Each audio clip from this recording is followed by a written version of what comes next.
Muslims and non-Muslims, we stand here today to prevent the evil of man-made. И така, од утро до вечер, исти слики. Кога овие настани стануваат секојдневие, тогаш загриженоста и стравот станува преокупација. Да седиш и да гледаш, да мислиш дека европските метрополи се уште далеко и да се надеваш дека овој бран ќе одмине твојата средина, да анализираш или пак да направиш нешто. Колку можеш. Ние ќе се обидеме токму тоа, да направиме нешто. Затоа што едноставно седењето од дома, гледањето телевизија не прави немиро. Ајде да разговараме за ова.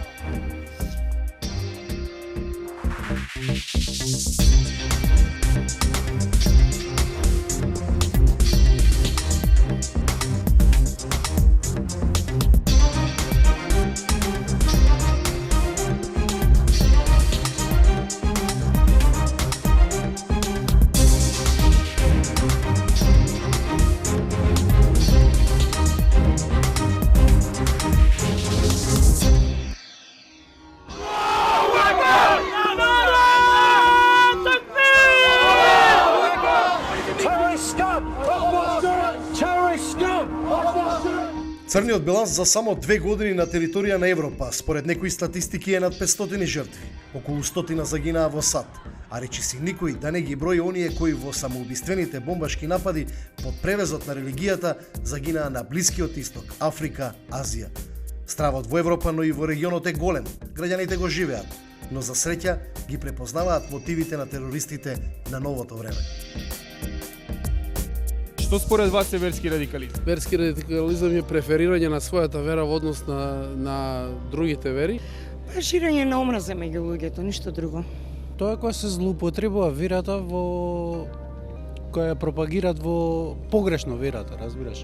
Тоа што се случува моментално во Европа. Луѓето се против вера или против другите вери.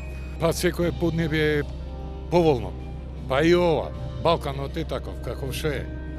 Јас не правам некоја разлика, мислам дека живееме во демократија и секој си има право да почитува и својата вера и заради тоа и не верувам во тој радикализам. Групирање во некои така секти одвоени од она што го пропагираат правите религии, нели, да речеме исламот, христијанството. Има постои и исламски радикализам и христијански, така да сме начисто со тоа. Па вајда дискриминација на другите религии, не сакање на другите религии, не знам како е.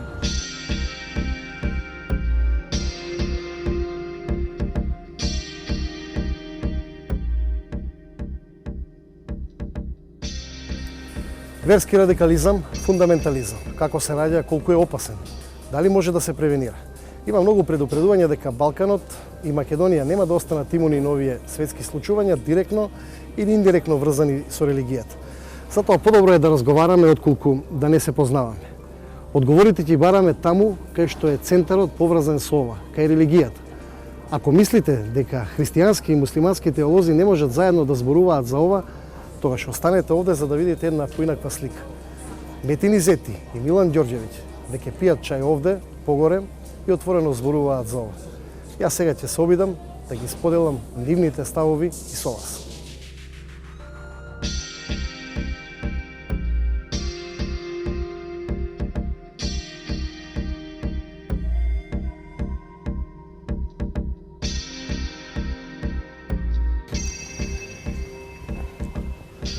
Тука сме, како и што очекував, пријателска средба која дава надеж.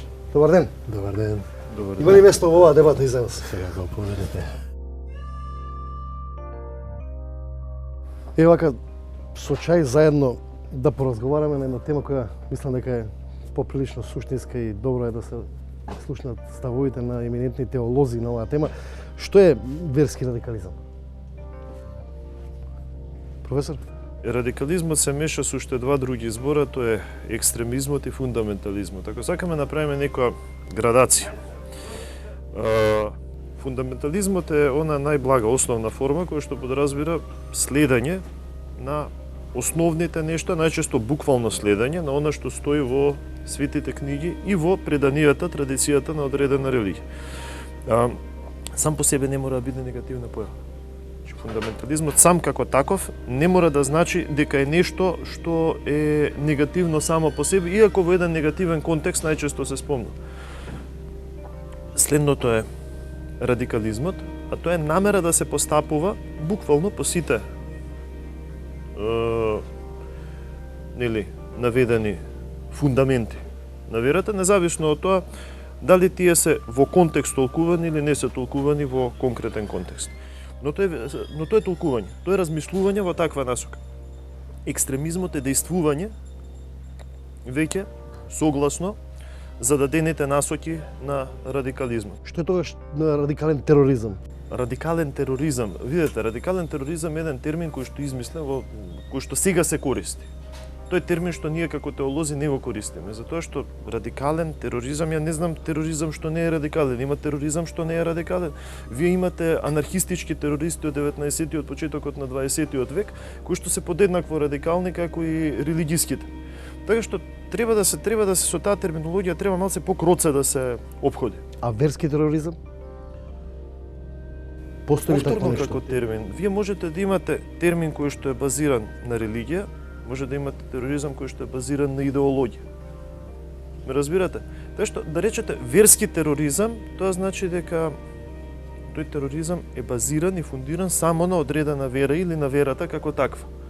Не, тероризмот е тероризам, а религијата служи како извинување, ако сакате, за одреден тип на екстремно дејствување. Професор? Јас со дефинирањето мислам се сложувам потполно. Една работа треба да знаеме дека овие термини, оваа терминологија е западна терминологија која што нема многу допирни точки со истокот од каде што потекнуваат религиите. Например, радикализмот и фундаментализмот и екстремизмот и тероризмот се терминологии од дистанца кои што се импонираат на самите религии. Фундаментализмот, например, во суштина, ако го гледате без оваа толкување кој што денеска се толкува, е еден човек, индивид или група да биде поврзана со своите фундаменти на својата религија. Тоа не е ништо лошо. Значи да ги почитува фундаментите на својата религија. Ама ако тоа политички се вака коментира, тогаш излегува дека некои фундаменталисти сакаат да импонираат своите фундаменти на другите. Или радикализмот. Например, тоа е еден политички термин од 19-тиот век, каде што една политичка мисла сака да надвледае на другите, неприкосновена мисла, дека најдобра мисла. Например, фашизмот е еден политички радикализам.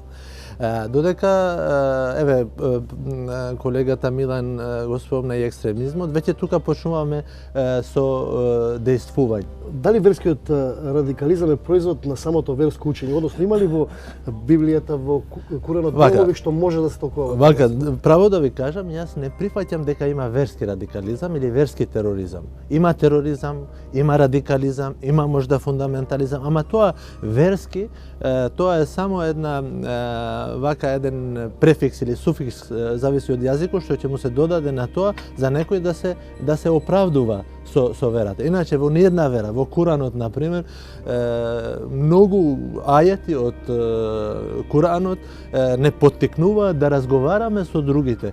Например, еден ајат во Куранот, значи еден цитат од Куранот вели овие следбеници на книгите, кај што се мисли на христијаните и на евреите, дојдете да се соединеме на една заедничка реч, на еден заеднички збор.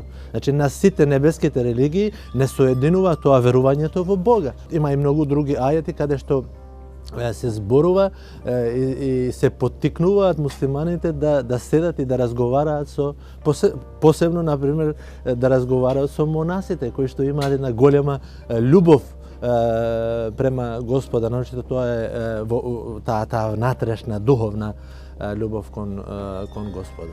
Библијата толкување... Вие можете да земете текст или метатекст содржан во една света книга. Може со други зборови, може да го земете она што буквално е напишано или она што сметате дека е напишано меѓу редови во одредена света книга. Сега, јас како христијанин, ја ќе кажам моја позиција како христијанин, бидејќи не сакам да ги релативизирам нештата.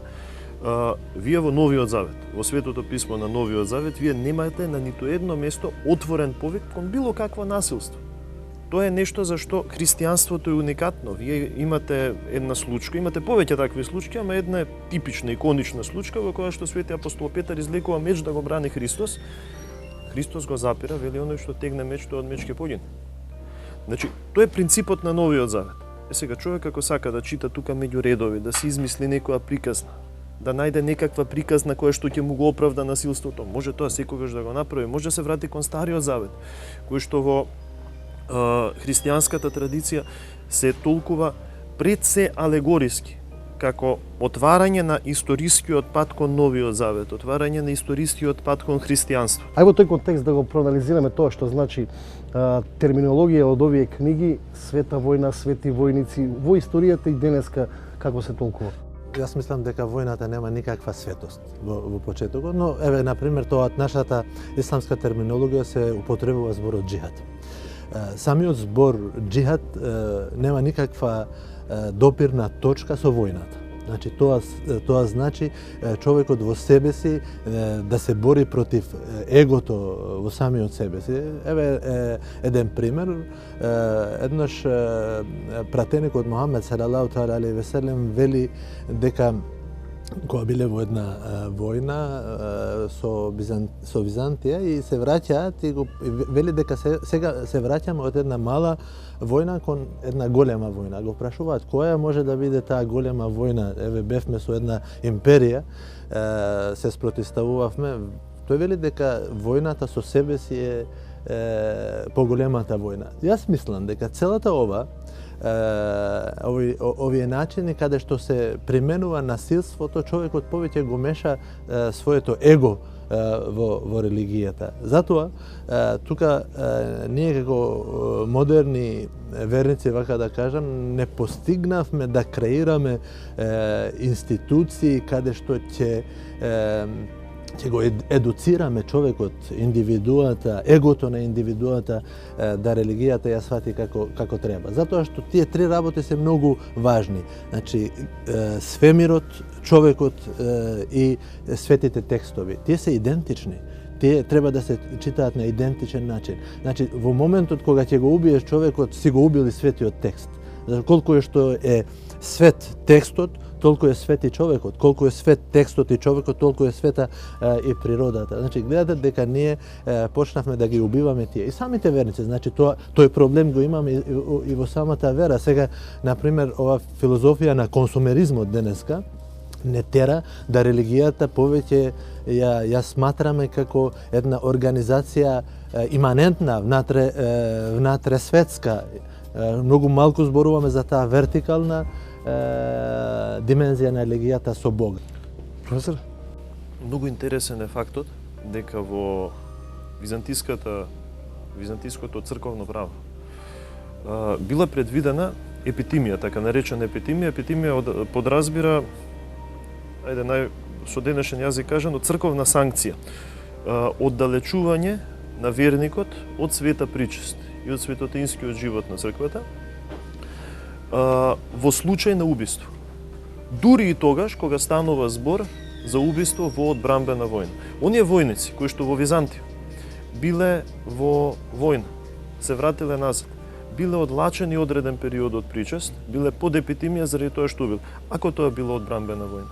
Тоа значи дека убиството и војната се апсолутно лоши. Дури и тогаш кога има оправдување, дури и тогаш кога е во одбрана на градот, на народот, на безпомошните и така натаму. Во ниеден момент во византиската култура немало релативизирање на злото. Злото е зло. Тоа останува зло. Дури и тогаш кога е нужно. Зенички, од каде тогаш се раѓа потребата да се поистоветува радикализмот со верската компонента и таквата подкованост? Моje мислење е вака, значи со новиот век, филозофијата на новиот век е филозофија која што се појавува и својата мисла ја гради врз напад кон црквата и кон верската заедница. Со црква мислам и на исламот, мислам кон религијата. И мислите века контраефект? Сега, тука, например, има една група на луѓе кои што се едуцирани и која градат општеството во склопот на религијата. И сега со новиот век веќе тоа се оди кон еден вака авансиран, сфорциран индивидуализам и мора да ја уништи ова група која што е во религијата. И тука веќе почнува и таа голема пропаганда против црквата и против религијата во сите домени. И затоа сега за религијата, например, во целата историја имате 2-3 века кога што имате сфорциран материјализам, па доаѓа еден спиритуализам. Еве сега сме во таа фаза. Веќе ние сме досадени од материјализмот, консумеризмот. Се враќаме кон еден спиритуализам. И за да не се враќа човекот кон тој спиритуализам, овие термини мислам дека се импонирани од одредени вака мисловно империалистички кругови. Професор? Да, ова е многу интересна, но и во голема мерка би рекол реална интерпретација. Не би имал подкрепа за ова што го кажувате, но во секој случај станува многу често збор. Пазете, вие имате промена на позициите на моќ во културата, еве конкретно на Балканот. На Балканот се менувале позициите на моќ. Била Византија, се знаело. Тоа била христијанска православна империја. Сите дојденци биле добре дојдени тука, домаќински да живеат, да соработуваат, си имало маала каде што живееле припадниците на една, на друга, на трета идентичност, дали е народ, дали е религија и така натаму. Истиот модел вие го имате во Отоманската империја со повторно јасно дефинирани позиции на моќ. Денеска вие немате распределена позиција на моќ, дали врвната позиција на моќ е на една, друга или трета религија. Позицијата на моќ е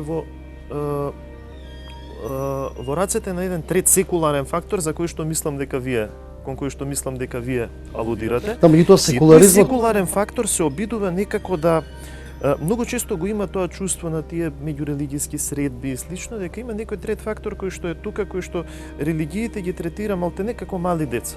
Јас мислам тука, сакам да кажам нешто, дека имаме секуларизмот е радикален. Се, например, да кажеме точност. Ние сме секуларно општество, но луѓето кои што се членови на ова општество се и верници. И сега кога ќе ги маргинализирате тотално тие верници, автоматски вие, Андре Жид има една добра метафора, вели ако на религијата и ги затворите затвората вратата, ќе ви влезе кроз прозор.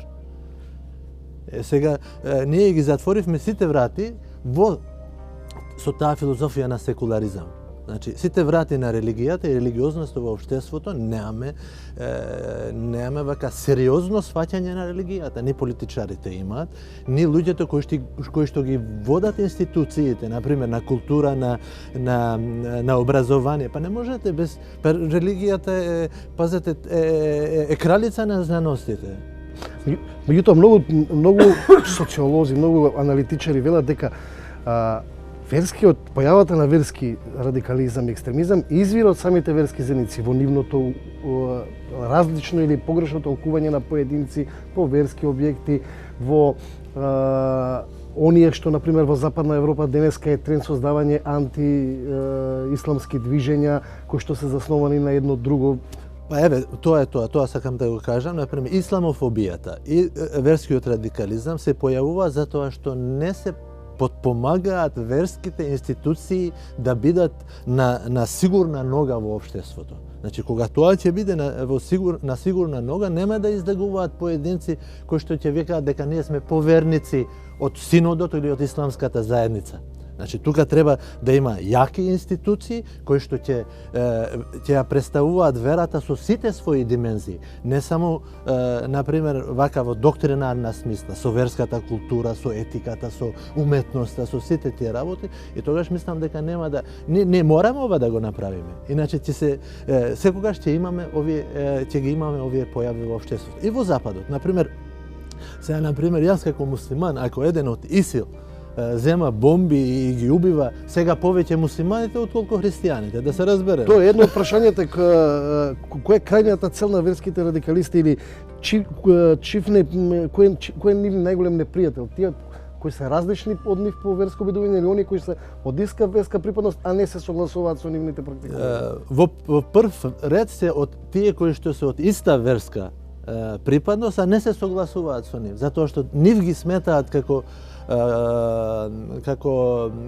еден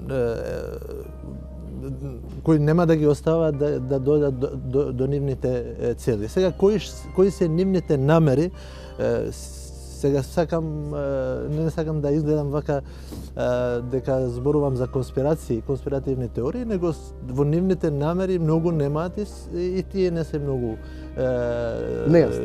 не се многу сигурни кои им се намерите. Значи тука се вмешани многу работи во овој модерен свет. Професоре, верскиот радикализам, или јас користам терминот затоа што за тој зборуваме, вие велите дека 20 професори дека тој е злоупотреба и не постои како реалност, односно како пракса, меѓутоа тој тип на радикализам може ли да подхранува разни други национализми, разни други радикализми и она што значи контрола на верските учења, на претходното прашање дали произлегува и од сами поединци, ајде да речеме од представници на некоја верска заедница? Преска поставивте едно прашање, ќе се надоврзам на него.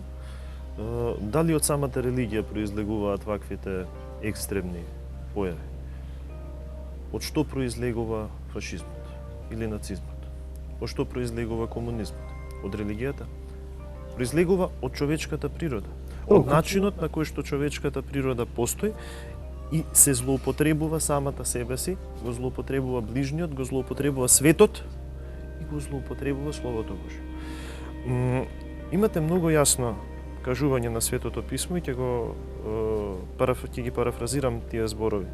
Во што се состои силата Божја? Силата Божја се состои во нечујот, во тишината, во трската што Божјата нога нема да ја прекрши. Тоа е основата на силата. Кога вие рековте да се зајакнат верските заедници, да се зајакнат не значи да се направат тие некои тврдени со гардна надвор. Таа сила е во отвореност. Кога јас кажав дека диалогот помеѓу верските заедници, помеѓу религиите може да се основа од долу нагоре, а не со некаков медијатор од горе.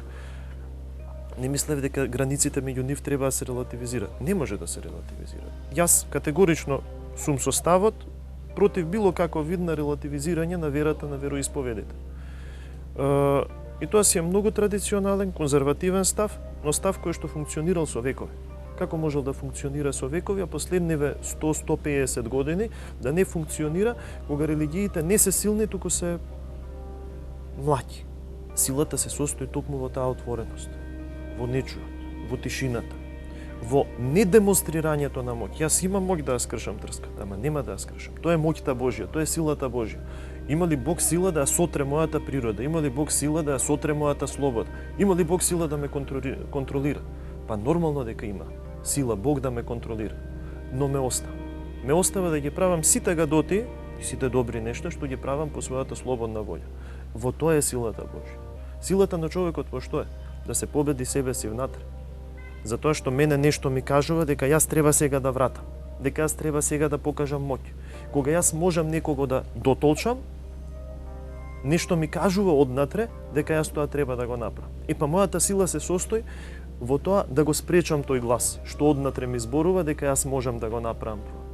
Токму со една таква диспозиција се гради односот помеѓу религиите. Тоа е основната диспозиција која што ја подразбира силата на верските заедници во еден ваков контекст. Имате да додаде нешто? Не, сакам само уште нешто, еден пример од минатото и во христијанството и исламот.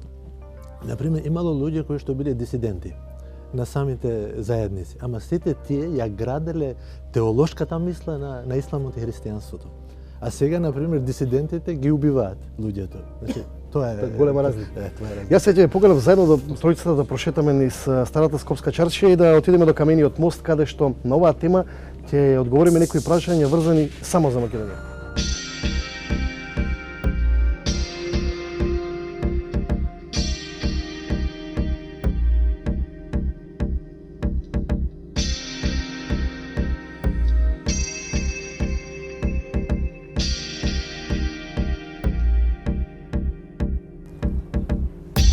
Една работа од досегашниот разговор е суштински важна.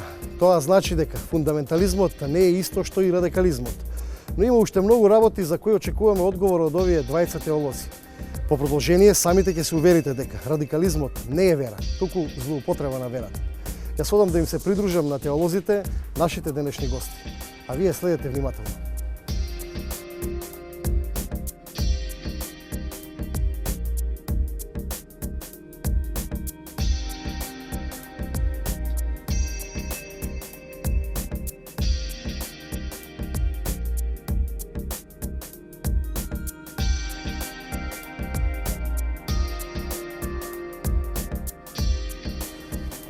Да одговориме на некои прашања кои што ја засегаат македонската јавност поврзани со оваа тема. Конкретно, има ли верски радикализам во Македонија, почва за таков радикализам?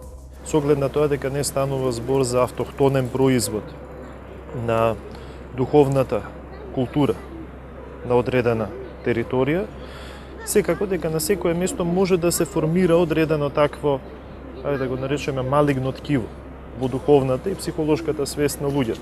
Така што би било многу непромислено да бидеме слепи оптимисти и да кажеме тука нема шанси да има проблеми, тука нема шанси да се случи нешто лошо. Човек треба да биде предпазлив, но треба да ги црпи капацитетите повторно од себе, од сопствената традиција, од сопствената историја, од сопственото самопознание, за да може да најде начин како тие процеси да ги артикулира, да ги сврти наместо на собствена штета, да ги сврти за собствена полза. Професор, до кој степен може да биде таа опасност? Јас мислам дека во Македонија нема почва за таа работа, точно дека има одредени појави што реално сите ги гледаме дека или индивидуи или групи кои што сакаат свој радикализам да го обојат со како верски радикализам. Јас мислам дека во Македонија нема многу голема опасност од таа работа, но секако дека сите институции треба да ги работат своите работи. Значи, ако тука има проблеми кај што наметнување на други, на своји сваќања со насилство, тогаш институциите треба да видат тука многу по агилни. Веројатно прва брана треба да бидат верските институции. Имаат ли они капацитет у Македонија да превенираат развој или на такви? Јас сметам дека апсолутно имаат капацитет за такво нешто. Прашање дали тој капацитет ќе се употреби. Но во секој случај дека капацитетот го има. Она што го кажуваме цело време, двајцата, ваши соговорници во оваа емисија, е дека капацитетот го имаме и тоа не е просто капацитет што сега го имаме векови на нас. И тој капацитет е нешто што можеме и требаме да го употребиме. И да го градиме, веројатно. Апсолутно, да градиме понатаму на подлогата која што имаме. Но замислете, ако ние застанеме, ако решиме нашата вековна подлога за ништо не и да застанеме на некоја друга подлога, тогаш веќе имаме сериозна опасност од такво нешто. Професоре? Се сложувам дека имаме капацитет, треба да бидеме малце поотворени, сите тие капацитети кои што се внатре и во самото општество, да ги употребиме и да ги ставиме во прагматичка смисла, да бидат во полза на доброто. Јас мислам дека имаме капацитет и како луѓе, и како традиција, и како верски заедници дека тоа да го направиме.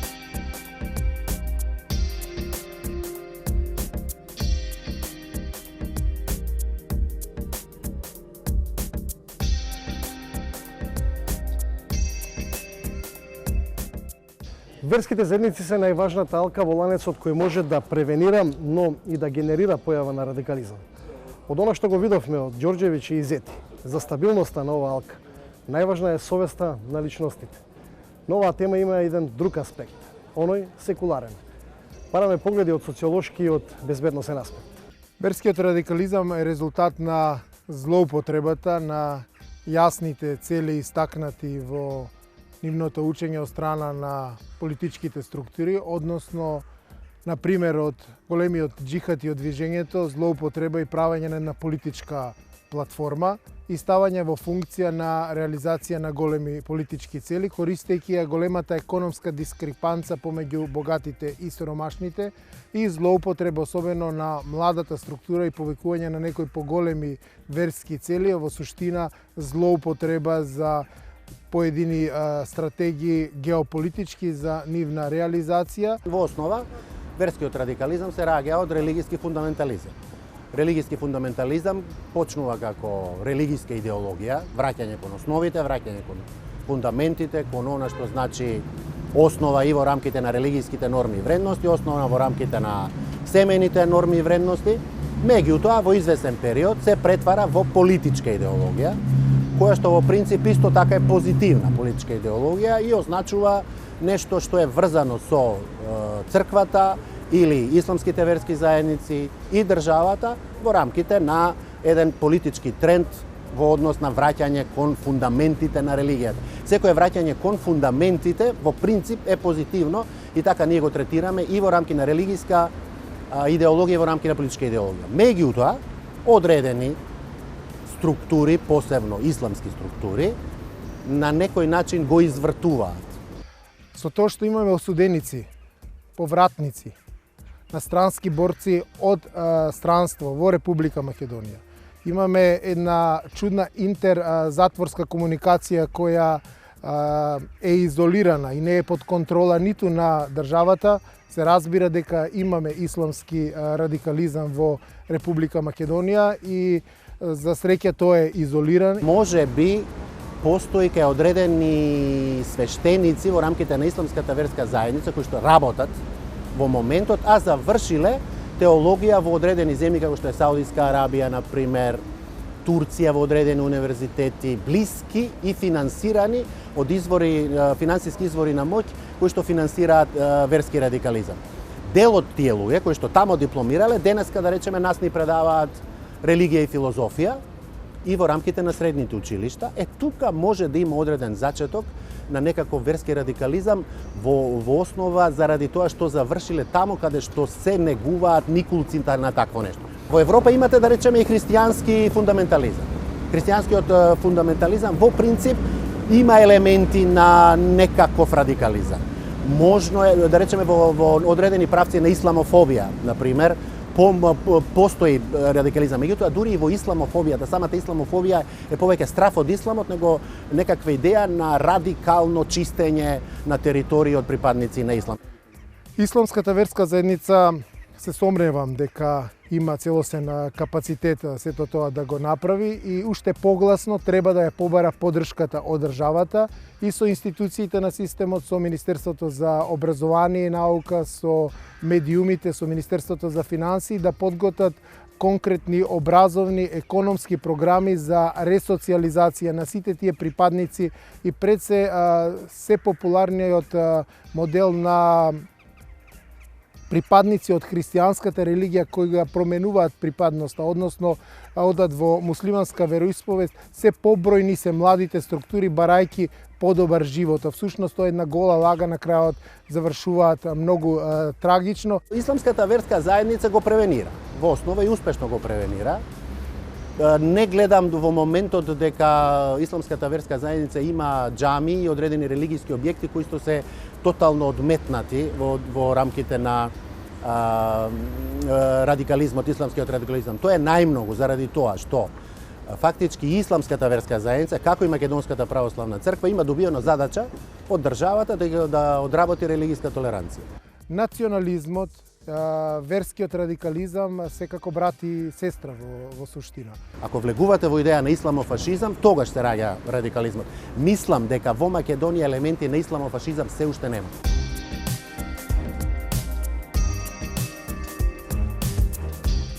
Ако останавте до крајот и добро следевте, ќе ви биде сосема јасно дека злоупотребата, а не религијата е извор на конфликт. Верските институции ги водат луѓе, како јас и вие и ти и ние можеме да грешиме, но ставовите на поединци не ја создаваат вестината, ниту ја одразуваат суштината на една религија. Ниту црквата, ниту џамијата, ниту синагогата се ваш непријател. Верувам дека разбравте оти радикализмот е на другата страна, а изворните религии се на иста страна. Останете во добро и запомнете, сите сме на иста страна.